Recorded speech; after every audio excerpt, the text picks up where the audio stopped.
precedent, knowledge, possibility, and the significant meaning of actualized possibility.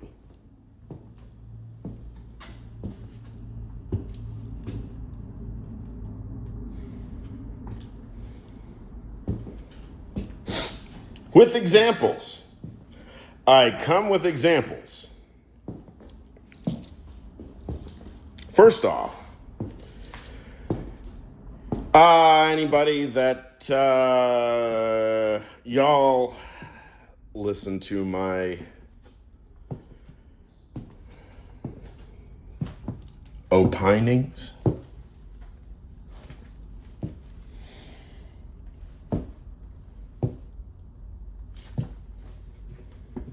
So, I owe money to the IRS, in quotation marks. In quotation marks, I owe money to the IRS because I have serious questions.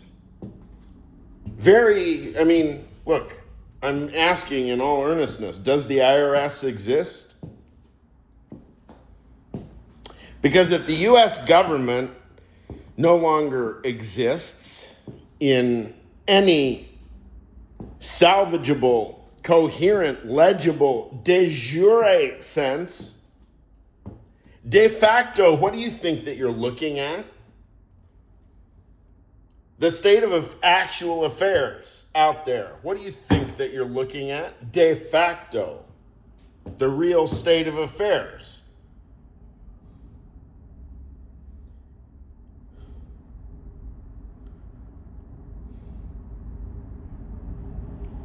Insofar that a de facto status quo reality is grounded by a de jure, documentary, formal, written set of laws,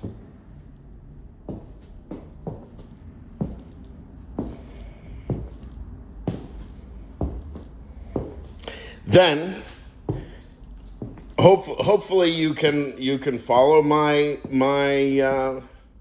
line of inference. Hopefully you're on the same page.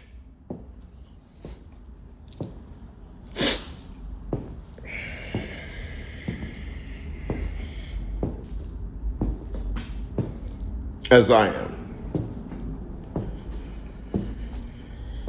De facto and de jure realities.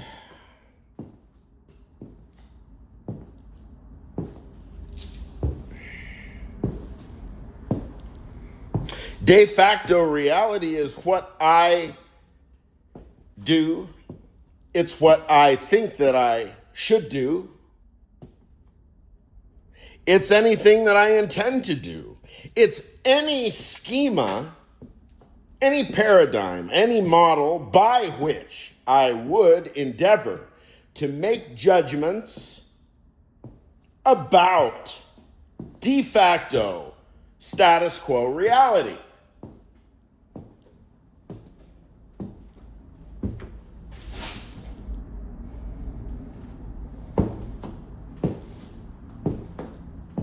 It's not only me in this position, it's y'all. It's all of us. Not only Americans, world citizens, denizens of Earth, living entities, denizens of Earth. Not limited to humans. No, not limited to humans. We are hopefully all on the same page. We are all in the same reality. Yes, we are. That has to be axiomatic. We are in the same reality. No dialogue can even get started unless to some modicum, to some trace, to some grain of a bit of evidence that at least we demand to agree that we are, in fact, in the same reality. If there is no axiomatic, preliminary, propedeutic agreement, preliminary, if there is no axiomatic basis at the outset, before the discourse even starts, Todd Blanche, Pam Bondi, before the discourse starts, do you submit to the concept that we are living in the same reality right now? If not, we don't continue any conversation. The conversation is dead on arrival, as it were. Dead on arrival. It never even arrives. The conversation, if axiomatically the participants reject the notion that they are in the same reality.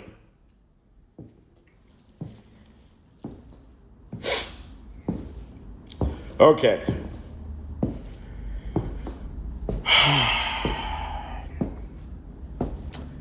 If you've had enough abstraction, here's the examples.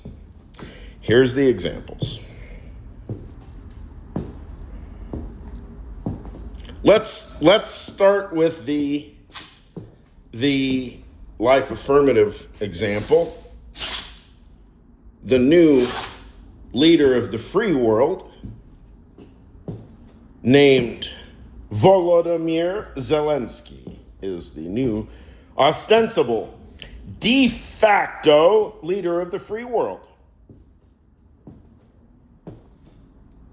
We don't know what's in the Ukraine constitution. De jure, right? We don't know what the laws are. What's the precedent? Very recent turbulence. In the Ukrainian sense, we look for zero de jure legitimacy. I mean, it's probably there, but it's entirely beside the point. What we look at is the de facto reality of the Ukrainian pathos. That's what we look at. And so when we say that the Ukrainians are the leaders of the free world, that statement is based on the notion of the Ukrainian pathos, which is demonstrable evidence for all to see. Now, Volodymyr Zelensky turns out not only to be a respectable situation comedy comedian actor, he also turns out to be a kind of, I don't know if he's an anti-Clausewitz but he is, as it turns out, a military commander of significant intuition, of significant natural-born talent. Volodymyr Zelensky, motherfuckers. Yeah. And they show on CNN in Yekaterinburg, they showed the map. It's east, 1,000 miles from Moscow, and they showed a building. A Ukrainian drone, or several of them, smashed into a high-rise building in Yekaterinburg. Fuck you, Vladimir Putin. Fuck you. Whoa. And that's not the only polemical offense that Zelensky offers within the national city limits of Russia, the national territory. He's aggressively pushing into Moscow. Ukrainian drones, apparently, there are reports of Ukrainian drones flying in formation like a flocks of birds and shit, and they're bombing machinery and oil depots and stuff just outside Moscow. And they had the May Day parade. Now, when was it? This weekend? I don't know. They had the May Day parade, Putin's favorite day. And there was no military hardware at all. And they made some press release excuse. They said, oh, well, it's because, Ukrainian terrorists and stuff, it's dangerous to bring out the hardware. No, they don't have any hardware. It's all fucking gone.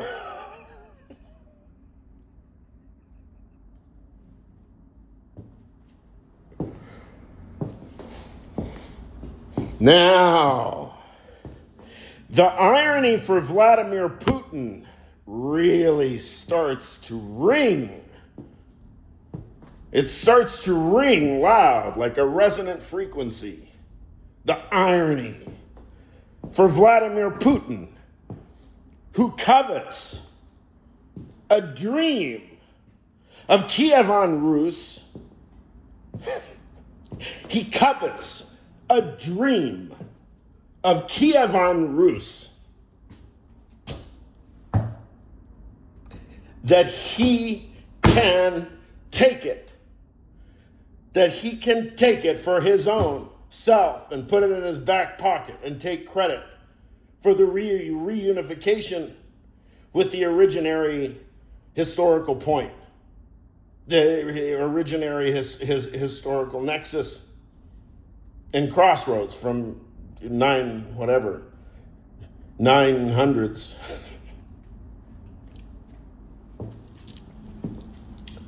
918, I don't know the date. It's a long time ago.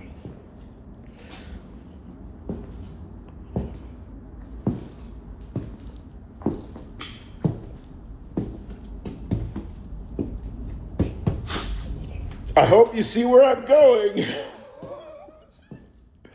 Fuck yeah! Putin's toast. You think Russians like Vladimir Putin?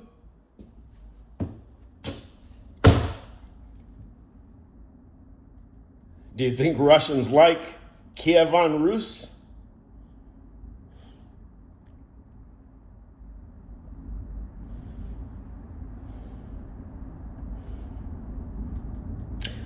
Putin is out. Now I'm speaking in de facto terms.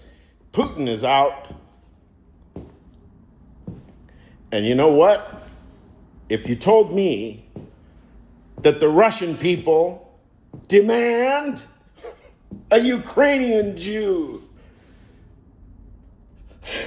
Commander Volodymyr Zelensky, to be the president of Russia, Volodymyr Putin will have accomplished his goal. Vladimir Putin will have accomplished his goal at the price of his own personal dignity as the shit fuck that he is. He will have united the Ukrainian, Russian people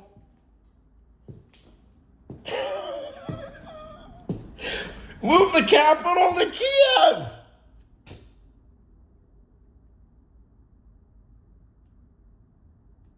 The Greater Slavic Republic of Ukraine and Russia. How about that? Sounds good to me. Hell, throw Poland in. I bet they'll love it. Hell, throw NATO in. Yeah! Who's the leader of the free world? It's Volodymyr Zelensky.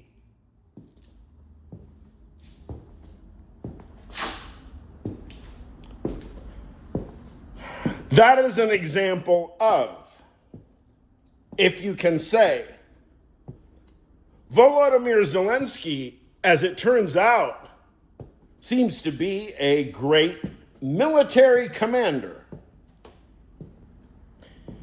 And you might respond to me, hey, Dimitri, well, I understand that you're excited here, but don't get carried away.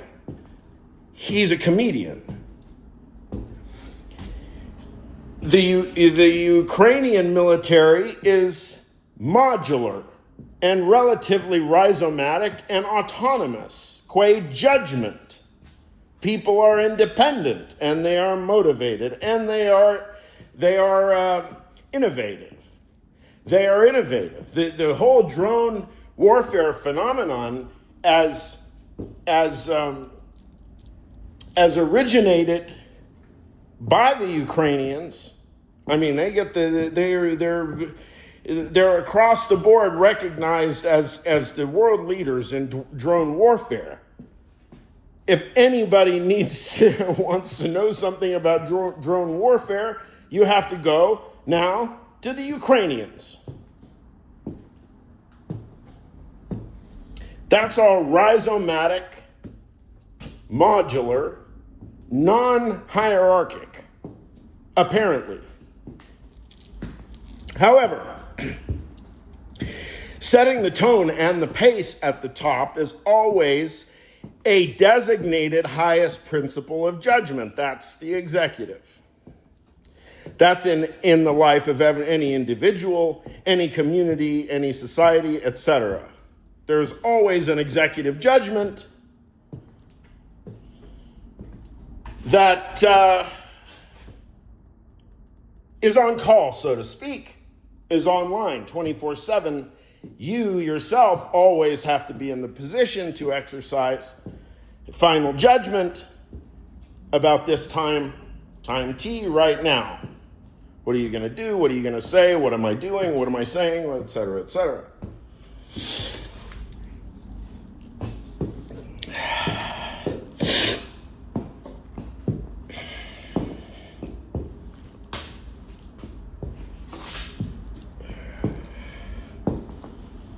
If we say that Volodymyr Zelensky is a military commander and we compare him at the caliber and the standard of a Clausewitz.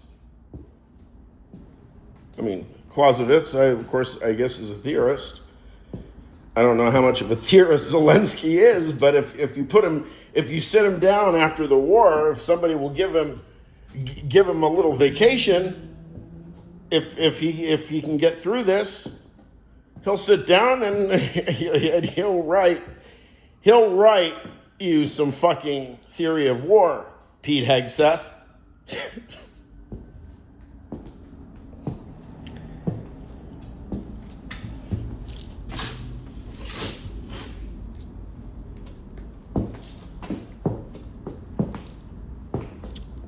The highest principle of judgment at time T, and no matter whether it issues from your own brain or from Donald Trump or Volodymyr Zelensky,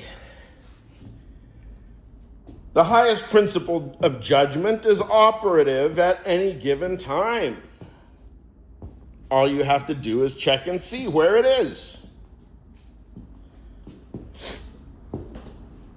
The highest principle of judgment not only tells us what's possible when actualities become concrete, the highest principle of judgment also tells us what kinds of possibilities, when they become concrete, can be significant, should be significant, or meaningful. So what kind of actual, concrete, actualized possibilities can become meaningful, should become meaningful, or do become meaningful? We can see that as a performative act in the classical sense. Everybody misuses the word performative. I always have to put the asterisk where the footnote comes from. That's J.L. Austin, How to Do Things with Words. It's a whole discourse. And all Americans would do well to know that discourse by heart, if for no other reason that they love misusing and overusing the word performative. Hey, if you like the word, you like the concept, why don't you read about where it comes from?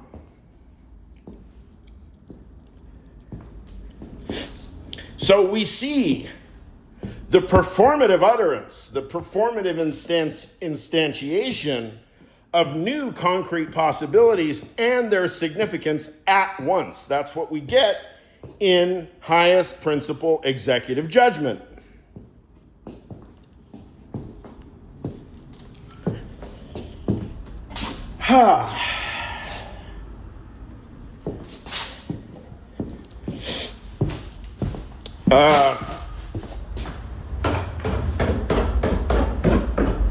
Now, while I see if I can sling my trash.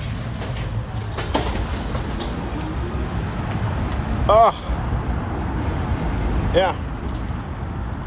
That's what we get in Sunset Park. Trash day. Trash day is a whole project. Okay. Now then.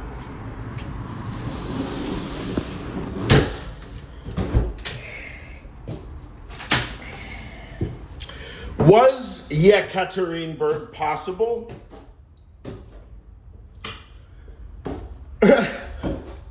Is sending drone strikes into Moscow or Yekaterinburg or anywhere else in Russia, is that possible?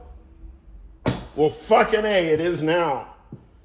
Volodymyr Zelensky just showed us that it is. Even if the judgment did not come from himself. Even if it came from one of his generals or a field commander or whatever the terminology. It came from the ethos. It came from the pathos. It came from the logos.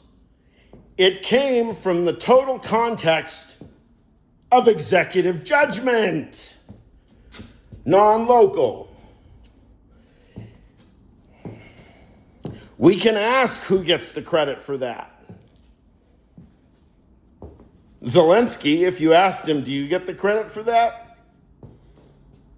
I'm sure he would qualify it in a million different ways and distribute credit appropriately and explain without showing his cards, as it were, explain how the darn thing works, that it doesn't depend on him. It depends on Ukrainian executive judgment.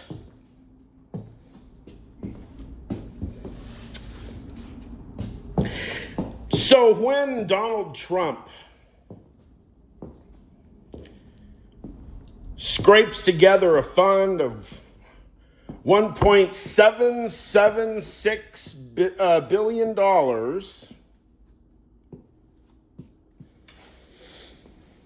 where he got the money, where they got the funds is kind of a mystery, because as we know, as Americans, revenue is controlled strictly through the House. Even senators, the Senate has no say in budgetary finance. That's all House stuff. Last time I checked, there was no January 6th insurrectionist slush fund bill that was passed.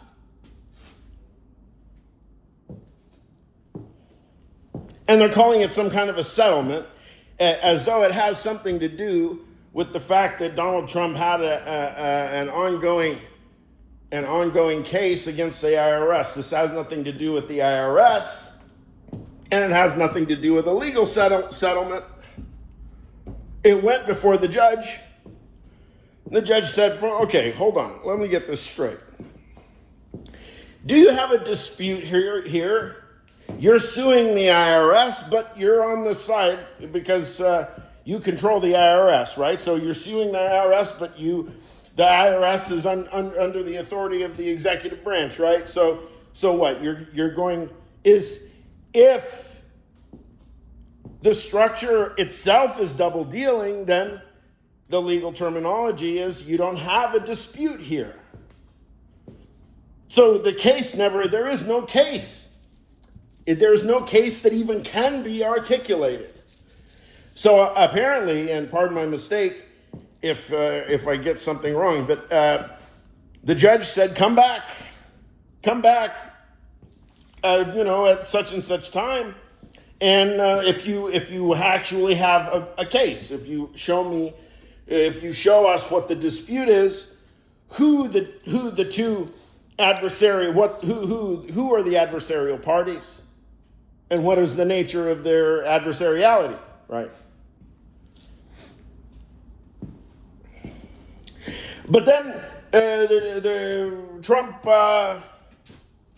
people didn't show up, and then they announced that there was a settlement in the shape of a strangely familiar number, $1.776 billion settlement for what? The weaponization against January 6th insurrectionists. And if you divide up $1.776 billion over some thousands, Tim Miller did the math the other day on the Bulwark, and they were making their jokes, but all jokes aside, it came out to some thousands of people. You could give like 18,000 people, 18,000 insurrectionists, $1 million $1 million payout each.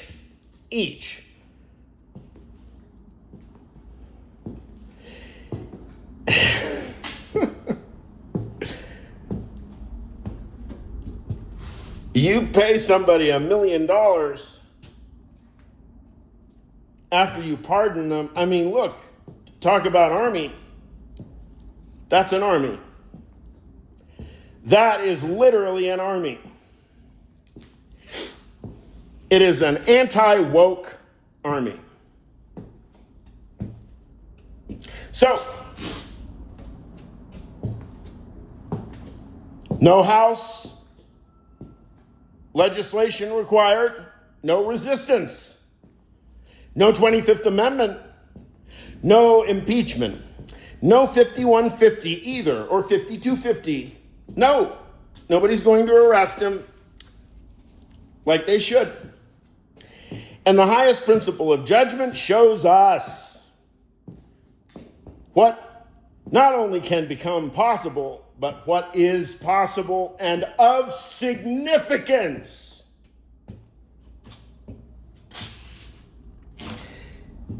The legislative branch of the U.S. government is responsible for creating law, including all the laws pertaining to the budget of the country, the financial budget of the country.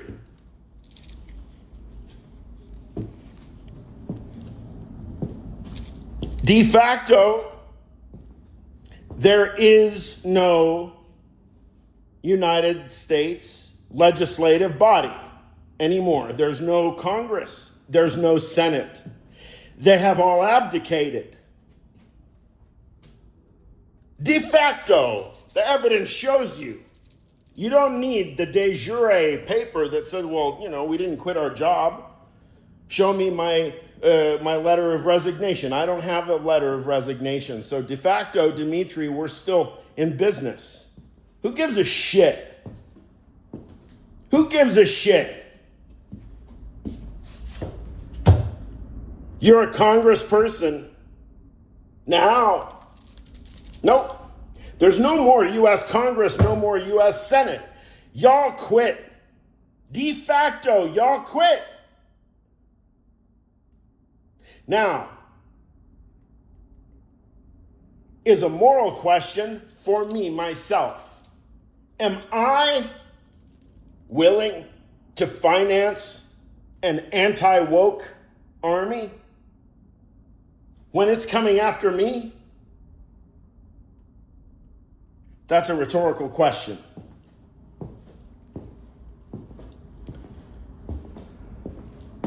There is no law.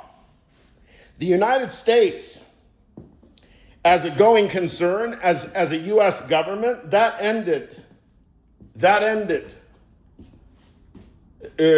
I documented, we don't like remembering the dates, but it's all documented. Whenever he said the thing about civilization will die, that's the end. That's the end. I documented the whole thing right as it happened. He said civilization will die, and that's like boom, it just snaps like that. It's over. The whole thing. Many things end. Many things end with that statement. The least of which is the United States government. I mean, that's nothing compared to what has just ended, because that closes an entire arc of hundreds of years of logic. It closes an entire arc and shows us that the conclusion of whatever this whole capitalist growth mania that we've experienced as the illusion of progress, or the semblance of progress, right? Culminates, after those hundreds of years, culminates with the demand that illiteracy and insanity and psychosis be put at the highest principle. The demand. Clearly, Americans demand illiteracy as the highest principle of judgment. I don't know if there's any more Americans.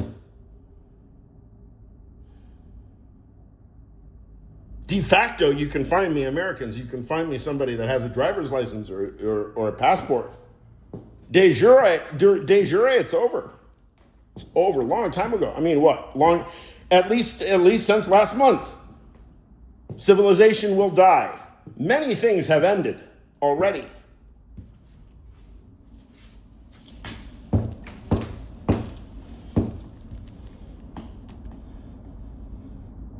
I hope I've been sufficiently clear.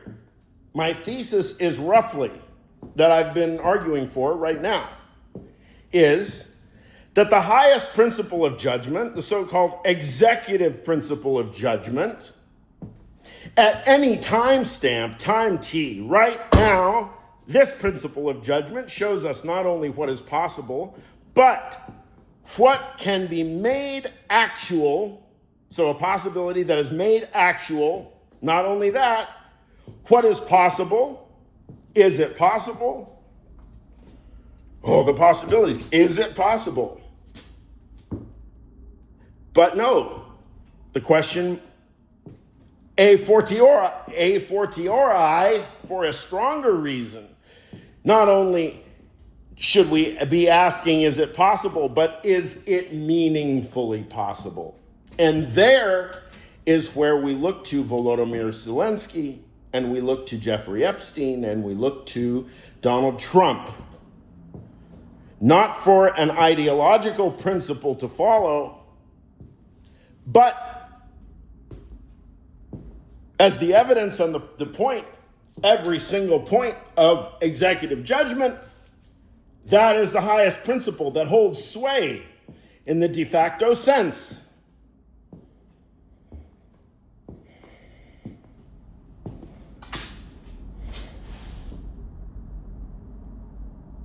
We are lawless. We are lawless. And morality now has become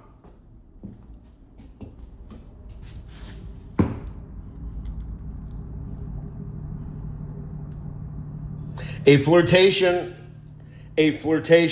with legal risk in the absence of a de jure legal framework. In a regime, in a dimension where there is no law, morality doesn't count anymore as ideology. Morality simply simply becomes a matter of de facto performative evidence, period.